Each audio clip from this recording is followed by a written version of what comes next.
भयानक जंगल के बीचों बीच एक साधु खड़ा था। उसके चेहरे पर क्रोध साफ झलक रहा था। सामने एक मैना पक्षी थी जिसे वो घूर रहा था। मुझे क्षमा कर दीजिए साधु महाराज। नहीं, इतनी आसानी से नहीं। अभी तो तुझे दंड भुगतना है। ठीक है साधु महाराज, पर मुझे ये तो बता दीजिए कि ये दंड मुझे कब तक भुगतना पड़ेगा? साधु रहस्यमय मुस्कान के साथ झाड़ियों की ओर देखने लगा। तेरी कीमती अंगूठी यहीं झाड़ियों में है। उसे वही मनुष्य उठा सकेगा जो एक वाक्य में पूरा विश्वास रखेगा। कैसा विश्वास साधु महाराज? यही कि कर भला तो हो भला। इतना कहकर साधु रंग बिरंगी किरणों में बदल गया और वहां सन्नाटा छा गया। चंदन नगर राज्य के हरियापुर गांव में अर्जुन नाम का एक किसान रहता था। वो अपनी बहन राधा के साथ साधारण जीवन जी रहा था। अर्जुन दयालु और दानशील व्यक्ति था। गांव में जिसे भी मदद चाहिए होती वो सबसे पहले अर्जुन के पास आता। एक सुबह अर्जुन खेत जाने की तैयारी कर रहा था। भैया, माँ पिता के जाने के बाद आपने मुझे लाड़ प्यार से बड़ा किया। मुझे आप पर गर्व है, लेकिन एक शिकायत भी है। गर्व भी और शिकायत भी? वाह भाई वाह, ये तो बड़ा ही अनोखा संगम है राधा। गर्व इसलिए कि आपने मुझे कभी माँ पिता की कमी महसूस नहीं होने दी, पर शिकायत ये है कि आप जिस तरह दोनों हाथों से खुलकर दान करते हैं वो ठीक नहीं है। कहीं ऐसा ना हो कि वही आदत आपको किसी दिन मुसीबत में डाल दे। राधा, ये बता, क्या तुझे याद नहीं पिताजी क्या कहा करते थे कि कर भला तो हो भला। मैं हमेशा लोगों की भलाई करता हूं और मुझे विश्वास है कि मेरे साथ कभी बुरा नहीं होगा। भगवान करे आपका विश्वास सच्चा हो। पर सोचिए, कुछ समय पहले आपके पास 3 खेत थे, अब एक ही रह गया है। आप जितना भी कमाते हैं आधे से ज्यादा गरीबों को दे देते हैं। मुझे लगता है बहुत से लोग आपकी भलाई का फायदा उठाकर आपको मूर्ख बना रहे हैं। आपको सावधान रहना चाहिए भैया। वो चाहे मुझे मूर्ख बनाकर ले जाएं या सत्य बोलकर, फर्क नहीं पड़ता। मेरा मन सच्चा है और मैं सच्चे दिल से दान देता हूं। ईश्वर मेरा साक्षी है राधा। चल, अब मैं चला खेत। इतना कहकर अर्जुन हल्की मुस्कान के साथ खेत की ओर निकल गया। अर्जुन खेत में काम कर ही रहा था कि उसका पड़ोसी बलराम वहां आया। उसके हाथ में मिठाई का एक डिब्बा था। अर्जुन! ए अर्जुन! अरे अर्जुन, अरे भाई, मैं तेरे घर गया था, तू मिला ही नहीं, इसीलिए मैं तेरे खेत चला आया। अरे ये ले भाई, मिठाई खा। अरे ले, जल्दी से ले, उठा उठा उठा उठा। अरे लेकिन बलराम चाचा, किस खुशी में मिठाई, क्या हो गया? मेरी पुत्री बिंदिया का विवाह पड़ोस के गांव के किसान से तय हो गया है। पूरे 10 बीघा जमीन है इसकी। इसी महीने शादी है। अरे वाह वाह वाह वाह। ये तो बहुत अच्छी बात है चाचा। भगवान तुम्हारी बिटिया को सदा सुखी रखे। धन्यवाद धन्यवाद धन्यवाद। अच्छा चाचा, कुछ दिनों बाद ना मुखिया जी भी मेरी बहन राधा की शादी की तारीख अपने पुत्र रतन से तय करने के लिए मेरे घर आने वाले हैं। आप भी आ जाना। बलराम वहां से चला गया। अर्जुन फिर काम में लग गया। अचानक गांव की एक वृद्धा गंगा ताई अर्जुन के पास आई। उनके चेहरे पर चिंता थी। अर्जुन बेटा, मेरा पुत्र बहुत बीमार है। गांव के जमींदार से मदद मांगी तो उसने ब्याज सहित कर्ज देने की बात कही। वो भी दुगने ब्याज पर। अब तू ही बता, मैं वो ब्याज कहाँ से चुकाऊंगी? ओ गंगा ताई, कितनी बार कहा है कि आपको मदद चाहिए तो मेरे पास आ जाइए ना, इसमें क्या इतनी बड़ी बात हो गई? रुको। अर्जुन ने जेब से मुद्राओं की पोटली निकाली और गंगा ताई के हाथ में रख दी। भगवान तेरा भला करे बेटा। गंगा ताई दुआएं देती हुई चली गई। अर्जुन थका हारा घर लौटा। राधा दरवाजे पर खड़ी थी। भैया, मैंने कहा था ना, जब लौटो तो अनाज ले आना। घर पर अनाज खत्म हो गया है। हाँ, मुझे याद है राधा, और मैं धन लेकर गया भी था, लेकिन गंगा ताई का पुत्र बीमार पड़ गया तो मैंने मुद्राएं उन्हें दे दी। पर तू चिंता मत कर, कल अनाज जरूर ले आऊंगा, ठीक है? हद हो गई भैया, अनाज का पैसा भी गंगा ताई को दे दिया। उन्हें आप कल कह सकते थे, इतना क्या जरूरी था आज ही देना। राधा गुस्से में अंदर चली गई। मेरी प्यारी भोली बहन अभी नहीं समझती, कर भला तो हो भला। समय यूं ही बीतता गया।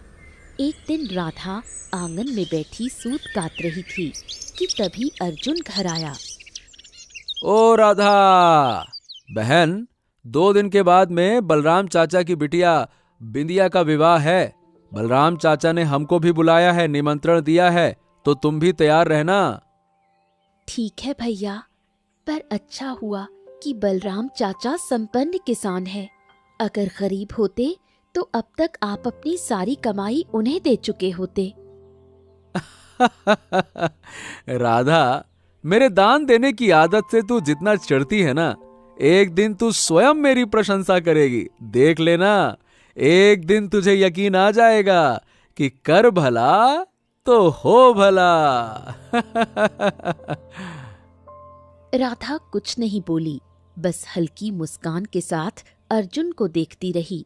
अर्जुन घर से बाहर निकला ही था कि तभी कोई तेजी से उसकी ओर भागता हुआ आया।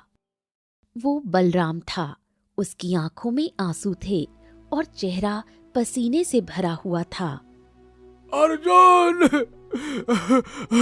अर्जुन, गजब हो गया अर्जुन, गजब हो गया।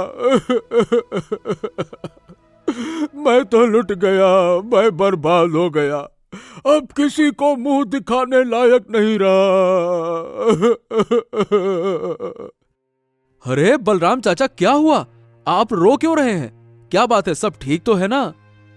अरे क्या बताऊं बेटा, अपनी बिटिया बिंदिया के लिए जो आभूषण बनवाए थे, डाकू वो सब लूट कर ले गए।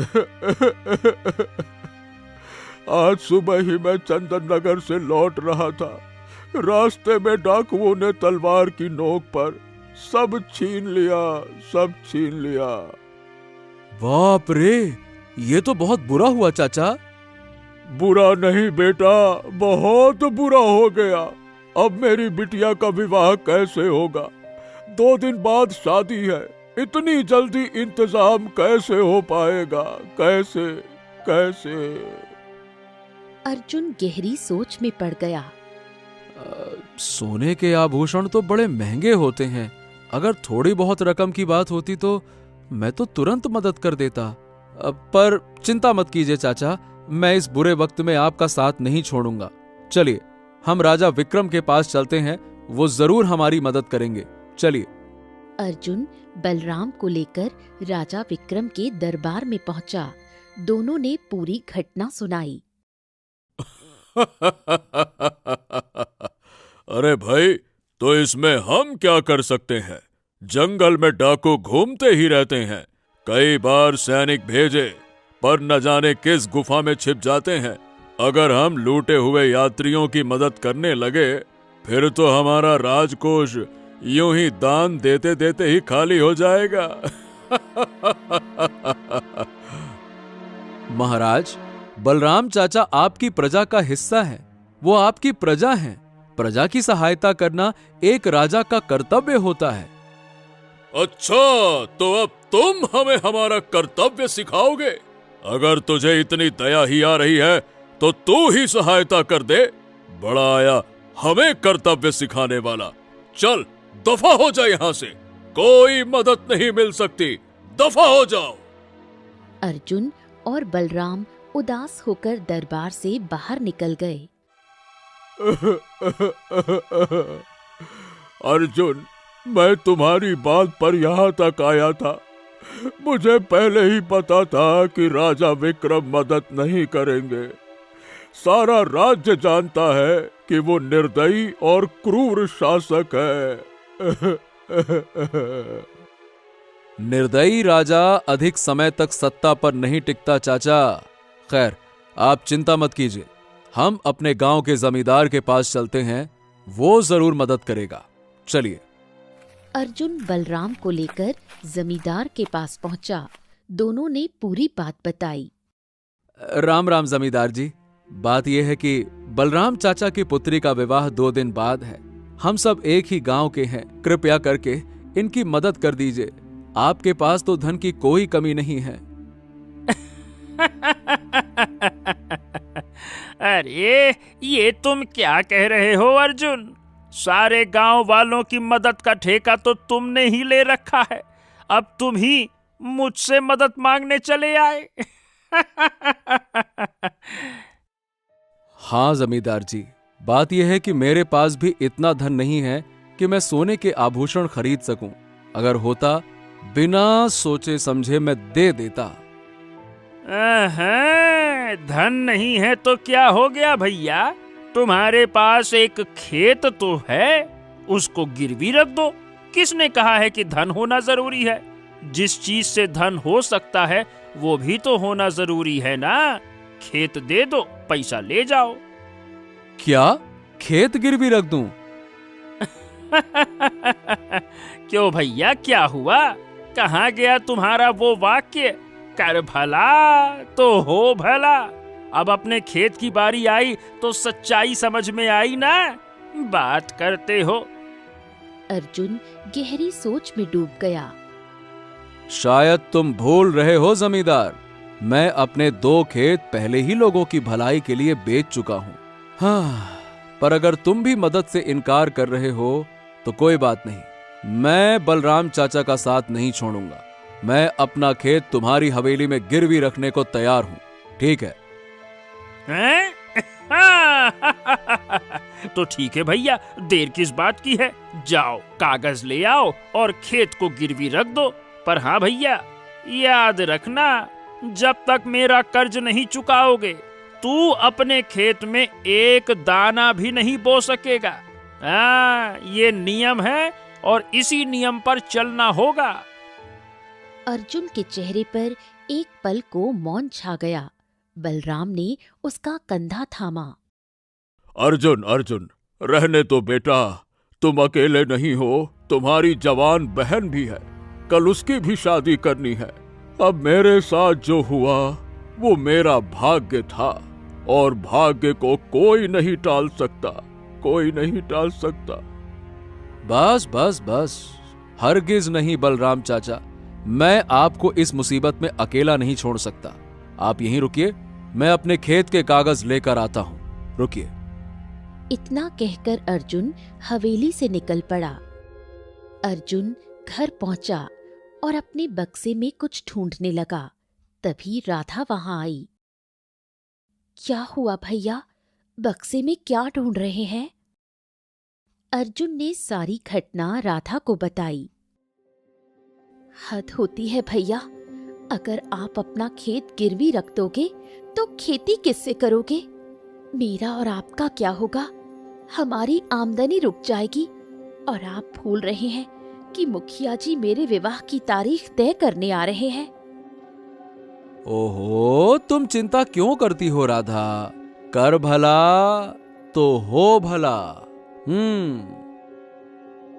राधा गुस्से में पैर पटकती हुई वहां से चली गई। अर्जुन ने खेत के कागज उठाए और दृढ़ कदमों से बाहर निकल गया। अर्जुन हवेली पहुंचा और खेत के कागज जमींदार को सौंप दिए। आहा, वाह वाह वाह वाह, क्या बात है अर्जुन। ए भैया, तुम तो जुबान के बड़े पक्के निकले। मुझे तो लगा था कि तुम बलराम को छोड़कर कभी वापस नहीं आओगे, लेकिन तुम तो सचमुच में कागज लेकर लौट आए। मैंने इस संसार में बहुत से मूर्ख देखे हैं, पर तुम जैसा मूर्ख नहीं देखा। मतलब अपने पड़ोसी के लिए अपनी बहन का जीवन ही तबाह कर रहे हो। लाओ भैया लाओ, मुझे क्या है। जमींदार व्यंग्य से हंसा। सारा गांव जानता है कि मुखिया के पुत्र रतन का विवाह तुम्हारी बहन राधा से तय है अर्जुन, और कुछ दिनों बाद मुखिया शादी की तारीख तय करने के लिए आने वाला है। क्या तुम तब तक अपना खेत छुड़ा सकोगे? हाँ, बोलो बोलो। जमींदार, तुम्हें इस बात से कोई मतलब नहीं होना चाहिए। तुम खेत लो और पैसे दो, बस।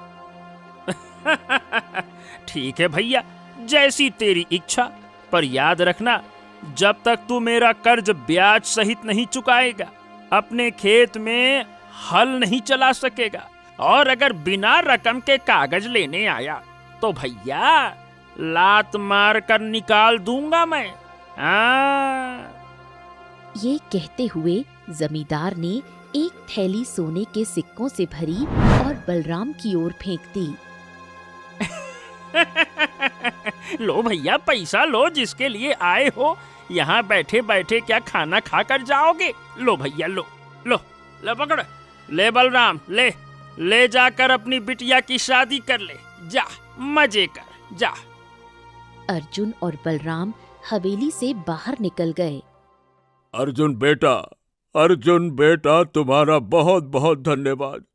तुमने हमारे परिवार की लाज रख ली। अरे बस बस बस बलराम चाचा।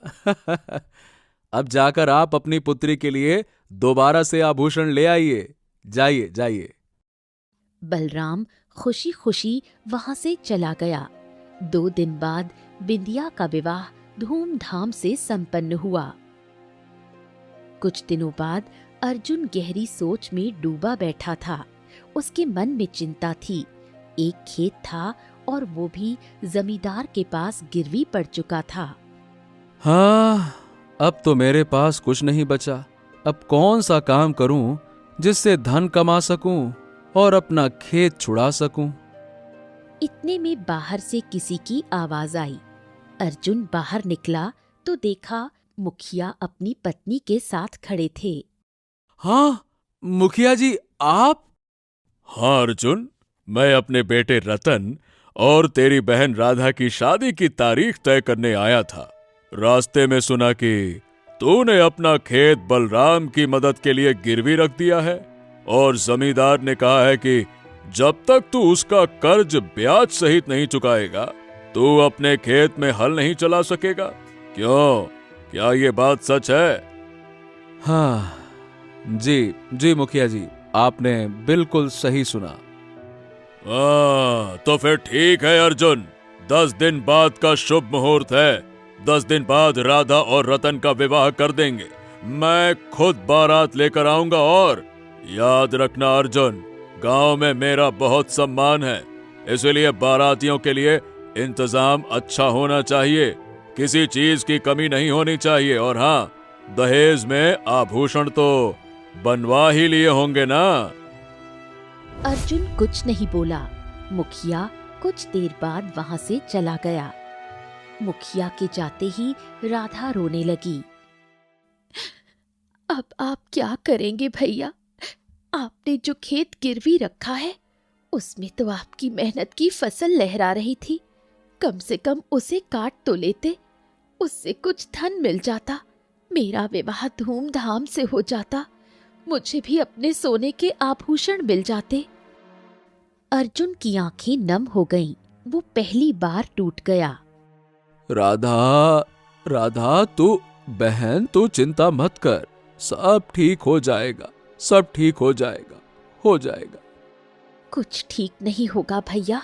खुद को झूठा दिलासा देना बंद कीजिए। दूसरों की भलाई करते करते आप भूल गए कि आपके घर में भी एक बहन है।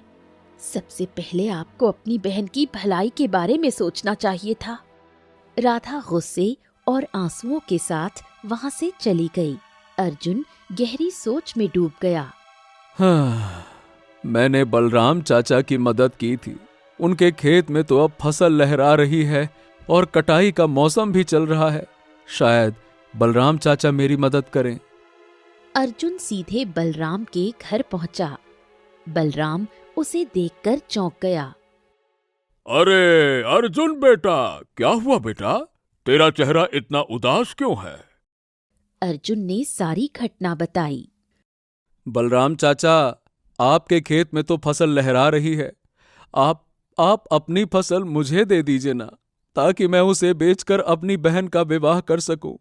जिम्मेदारी से मुक्त हो जाऊं, फिर आगे का कुछ उपाय सोच लूंगा ना, समझिए ना। देखो, क्षमा करना अर्जुन, मैं तुम्हारी कोई मदद नहीं कर सकता। क्या? ये आप क्या कह रहे हैं बलराम चाचा? आप? हाँ, जो तू सुन रहा है वही सच है। हाँ, ये बात सच है कि तूने मेरी मदद की थी। मैं तेरा एहसान जिंदगी भर नहीं भूलूंगा। पर देख बेटा, अगर मैं अपनी फसल दे दूंगा तो मेरी पत्नी और मैं, हमारा परिवार तो भूखा मर जाएगा ना। लेकिन बलराम चाचा, मैंने आपकी मदद के लिए अपनी फसल से लहराते खेत को जमींदार के पास दुगनी ब्याज पर गिरवी रख दिया था। अब जब मुझे जरूरत है, आप इनकार कर रहे हैं। अगर आपको अपनी और अपनी पत्नी के खाने की चिंता है तो आप मेरे घर आ जाइए ना, मैं आपको खिलाऊंगा, अपने हाथ से खिलाऊंगा। देख बेटा, 100 बात की एक बात, मैं तेरी तरह दरिया दिल नहीं हूं। मदद नहीं कर सकता, यही मेरा अंतिम फैसला है, बस। अर्जुन की आंखों में आंसू भर आए।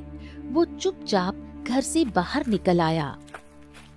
अर्जुन दरवाजे से बाहर आया तो सामने राधा खड़ी थी। मैंने सब सुन लिया भैया, देख लिया ना, कर भला तो हो भला। बलराम चाचा की मदद के लिए आपने अपना सब कुछ खो दिया और अब उन्होंने आपके मुंह पर इनकार कर दिया। राधा ये कहकर वहां से चली गई। अर्जुन वहीं खड़ा रह गया, टूटा हुआ, मौन। फिर धीरे धीरे घर लौट आया। अगले ही दिन से गांव में अर्जुन का मजाक उड़ने लगा। लोग कहते, देखो, जो सबको दान देता था अब खुद दर दर की ठोकरें खा रहा है। अर्जुन का मन टूट चुका था। 2 दिन बाद वो अकेला जंगल की ओर चला गया। जंगल की नीरवता में अर्जुन फूट फूट कर रो पड़ा। हे भगवान, हे भगवान, ये कैसी परीक्षा है। जिस मनुष्य की मैंने बुरे समय में मदद की, जब मेरा बुरा वक्त आया उसने मुंह मोड़ लिया। क्या अब तक जिस विश्वास से मैं जी रहा था, क्या वो झूठा था? क्या वो झूठ था? क्या राधा सही कहती थी कि कर भला तो हो भला केवल शब्द है, सच्चाई नहीं है, नहीं है, नहीं है। अर्जुन अपने ही प्रश्नों में खो गया कि अचानक उसकी नजर झाड़ियों पर पड़ी। वहां एक मैना पक्षी पड़ी थी जिसके शरीर से खून बह रहा था। अरे, इसके शरीर से तो खून निकल रहा है। ये तो पूरी तरह से भीगी हुई है। जंगल में 2 दिन से बारिश हो रही है। इसे इलाज की सख्त जरूरत है। अगर मैं इसे ऐसे ही छोड़ दूंगा फिर तो ये मर जाएगी। ओहो। अर्जुन ने मैना को उठाया और अपने घर की ओर चल पड़ा। जब अर्जुन घर पहुंचा, राधा ने उसे हाथ में घायल मैना लिए देखा और चौंक गई। ये घायल मैना तुम्हारे हाथ में क्या कर रही है भैया? राधा, ये घने जंगल में थी। मैंने देखा तो ये खून से लथपथ थी। 2 दिन से बारिश हो रही थी। अगर इसे मैं ना लाता तो ये बेचारी मर जाती ना। हमें इसका इलाज करना चाहिए राधा। आप कभी नहीं सुधरेंगे भैया। यहाँ इतनी बड़ी मुसीबत हमारे सामने खड़ी है और आपको इस मैना पक्षी की पड़ी है। जाइए खुद ही सेवा कीजिए।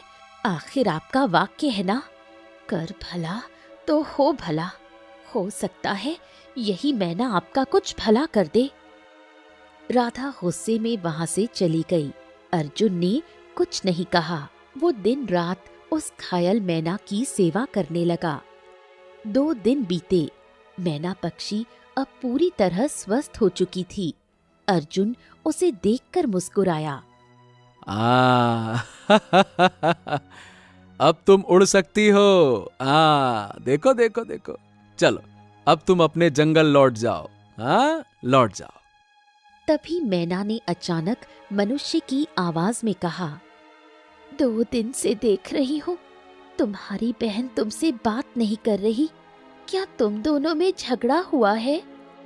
अर्जुन हैरान रह गया। राधा डर से कांप उठी।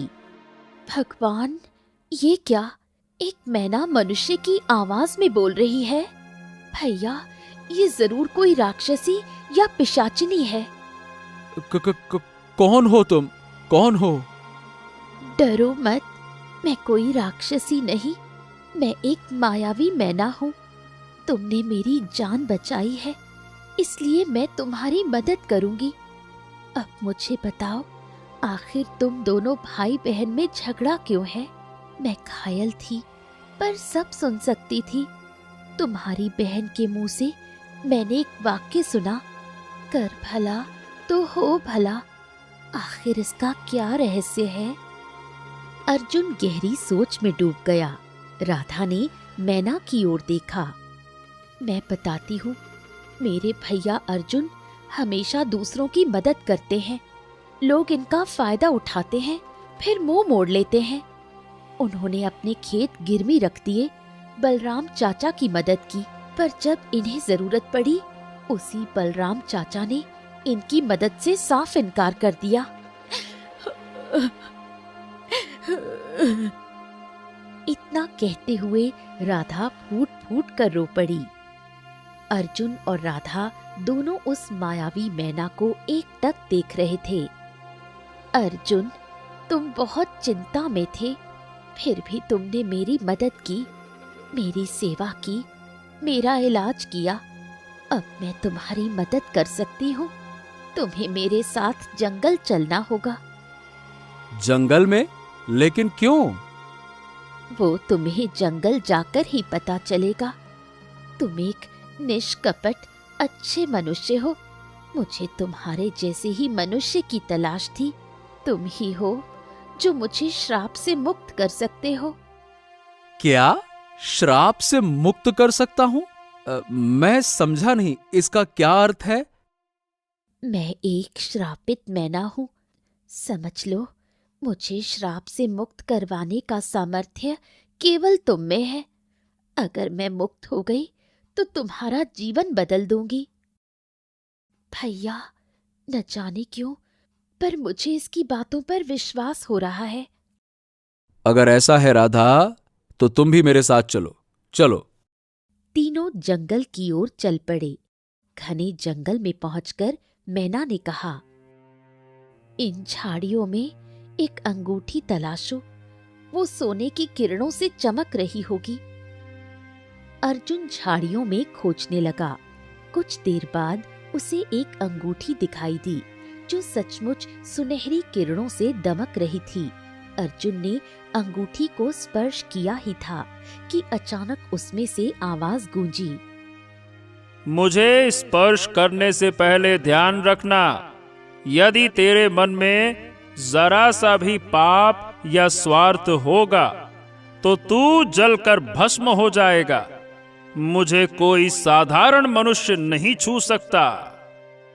राधा डर गई, पर अर्जुन शांत रहा। उसने बिना झिझक अंगूठी उठा ली। अब इस अंगूठी को मेरे शरीर से स्पर्श करा दो अर्जुन। अर्जुन ने वैसा ही किया। जैसे ही अंगूठी मैना के शरीर से स्पर्श हुई, चारों ओर रंग बिरंगी किरणें फैल गईं। मैना धीरे धीरे एक सुंदर परी में बदल गई। अर्जुन, मैं मुक्त हो गई। साधु ने कहा था, कर भला तो हो भला। जब मैंने तुम्हारी बहन के मुंह से ये वाक्य सुना तो मुझे समझ आ गया कि तुम ही वो व्यक्ति हो जो मुझे श्राप से मुक्त कर सकता है। ओ, तो इसका मतलब तुम ही वो श्रापित मैना थी। लेकिन तुम श्रापित कैसे हुई? मैं कभी इस जंगल की एक अभिमानी परी थी। मुझे मनुष्यों से घृणा थी। जो भी मनुष्य दिखता मैं उसे नुकसान पहुंचाती। एक दिन खुद संकट में फंस गई। एक साधु ने मेरी जान बचाई, पर मैं अपने अभिमान में अंधी थी। मैंने उसे धक्का देकर कहा, मुझे मनुष्यों से सख्त नफरत है। परी की आंखें नम हो गईं। साधु ने कहा, तू निर्दयी है, इसलिए तू एक मैना पक्षी बनेगी और तब तक इसी रूप में रहेगी जब तक कोई सच्चे मन वाला मनुष्य तेरे भीतर दया का प्रकाश जलाएगा।